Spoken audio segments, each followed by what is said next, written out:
बिस्मिल्लाहिर्रहमानिर्रहीम, अस्सलाम वालेकुम। मैं हूँ सुहेब आशिक और मैं आज आपके लिए लाया हूँ देगी स्टाइल में चना पुलाव की रेसिपी। जायका इतना लाजवाब कि जो भी खाए बिना तारीफ किए ना रह पाए। देखने में इतना दिलकश कि ना चाह के भी खाने को दिल करे। खुशबू इतनी लाजवाब, इतनी मजेदार कि दूर दूर तक ये खुशबू फैलेगी। आखिर ऐसा पुलाव कैसे बनता है, तो आज की इस वीडियो में तमाम राज मैं आपको बताऊंगा कि कैसे आप इतना शानदार पुलाव घर पर बना सकते हैं। तो वीडियो के साथ बने रहिएगा और कोई भी पार्ट स्किप मत कीजिएगा। तो बिना वक्त जाया किए हुए चलते हैं और शुरू करते हैं अपनी रेसिपी। 2 किलो मेरी चावलों की क्वांटिटी है जो मैंने पानी में भिगोकर इनको रख दिया था। चावल हमेशा अच्छा यूज कीजिएगा। चने मैंने ऑलरेडी रात को भिगो के रखे हुए थे। मैंने 15 मिनट का कुकर लगाया। चने हमारे बिल्कुल रेडी हैं। प्याज सबसे पहले इसमें शामिल होगा। प्याज हमें तकरीबन मैं 2 किलो की क्वांटिटी में तकरीबन 4 से 5 अदद प्याज इस्तेमाल करूंगा और 4 से 5 अदद टमाटर इस्तेमाल करूंगा। इसके अलावा मसाले जो कि बहुत अहम होते हैं किसी भी रेसिपी के लिए, तो नमक हस्बे जायका इस्तेमाल कीजिएगा और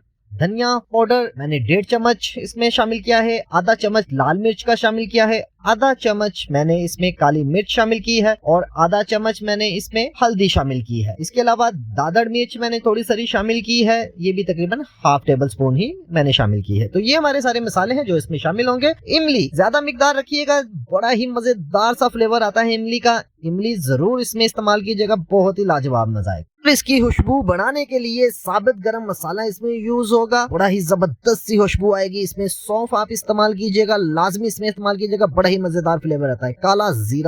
काला जीरा इसमें जाएगा और इलायची के 4 से 5 अदद मैंने पीस लिए हैं। बड़ा ही जबरदस्त सी खुशबू आएगी और लहसुन अदरक इसमें शामिल होगा।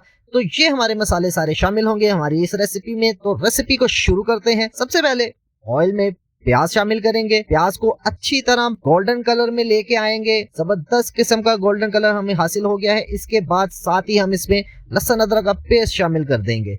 लहसुन अदरक के पेस्ट के बाद इसको अच्छी तरह खिला के इसके बाद हम साबित गरम मसाले इसमें शामिल करेंगे। ऐसे ही साबित गरम मसाला इसमें ऐड हुआ, उसके 1 मिनट बाद आपने इसमें टमाटर शामिल कर देने हैं। रेसिपी को ले जी। टमाटर के बाद हमारे जो से मसाले हैं वो इसमें शामिल करेंगे। जो पिसे हुए मसाले हमने इसमें शामिल करने हैं। सारे मसाले इसमें ऐड कर देंगे और अच्छी तरह इसकी बुनाई करेंगे। बुनाई किसी भी रेसिपी में बहुत ही जरूरी होती है। और अगर आप मेरे चैनल पे नए हैं तो मेरे चैनल को सब्सक्राइब करना मत भूलिएगा। आपके इस सब्सक्राइब से मोटिवेशन हासिल होती है। ले जी, इसके बाद हम अपने इमली शामिल कर देंगे। जैसे ही हमारा टमाटर अच्छी तरह गल जाएंगे तो हम इसमें अपने इमली शामिल कर देंगे।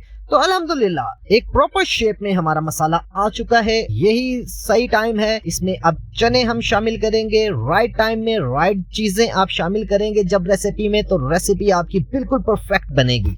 खाना जब भी आप बनाएं तो दिल से बनाएं। हमेशा हांडी के पास रहें, इसको छोड़ के जाने की जरूरत नहीं है। खाना आपकी तवज्जो चाहता है। जितना दिल से बनाएंगे उतना ही इसमें अल्लाह ताला बरकत भी देगा और आपका खाना भी उतना ही लजीज बनेगा। जैसे ही आपने हांडी में चने शामिल करने हैं, अच्छी तरह इसको मिक्स करना है। आपका मसाला हर एक चने पे अच्छी तरह मिलना चाहिए, घुलना चाहिए। जैसे ही ये मसाला अच्छी तरह मिक्स हो गया, इसमें पानी शामिल कर देंगे। से ही पानी शामिल किया, मैंने सौंफ को रख लिया था। अब इस सिचुएशन में अब अपने सौंफ इसमें शामिल करेंगे जो कि बहुत ही अच्छी खुशबू देगी। सौंफ आपने पहले शामिल नहीं करनी। साथ ही सब्ज मिर्च, इसका एक अपना अरोमा होता है। ये दोनों चीजें अपने आपके पुलाव को इतना जबरदस्त खुशबू देंगी, इतना जबरदस्त जायका देंगी कि क्या कहने। तो अल्हम्दुलिल्लाह सारी चीजें हमारी अच्छी तरह कुक भी हो चुकी हैं, मसाले भी अच्छी तरह रच चुके हैं और अब हम इसके पानी के बॉयल आने का वेट करेंगे और उसके बाद अपने चावल शामिल करेंगे। तो बॉयल हमारा आ चुका है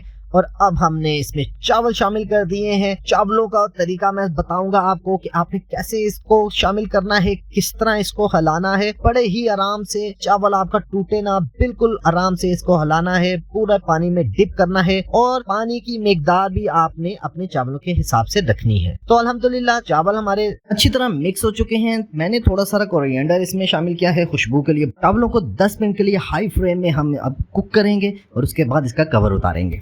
चले जी अल्हम्दुलिल्लाह 10 मिनट हमारे कंप्लीट हो चुके हैं और जबरदस्त हमें जो सा है इसका कलर भी मिल चुका है और हमारे चावल भी परफेक्ट शेप में आ गए हैं। अब इस सूरत में आपने दम पे लगाना है, हल्का हल्का पानी आपने रहने देना है, तभी आपके चावल बड़े ही मजेदार और सॉफ्ट बनेंगे।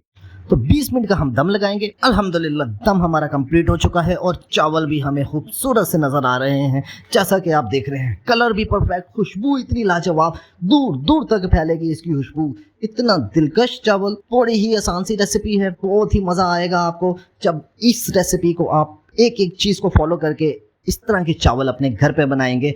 आप यकीन माने आपको इतना टेस्ट आएगा कि आप ये रेसिपी बार बार बनाएंगे। अल्हम्दुलिल्लाह टेस्ट भी जबरदस्त आएगा और चावल भी देखें हमारा एक एक चावल अलग अलग नजर आएगा। मैं उम्मीद करता हूँ कि आप मेरी ये रेसिपी अपने घर पर जरूर ट्राई करेंगे। अगर आपको ये मेरी रेसिपी अच्छी लगेगी तो मेरे चैनल को सब्सक्राइब करना मत भूलिएगा। ज़ुहैब बाशी को इजाज़त दीजिए इस दुआ के साथ कि अपना बहुत बहुत ख्याल रखिएगा। मिलते हैं आपसे अगली रेसिपी में, तब तक के लिए अल्लाह हाफिज़।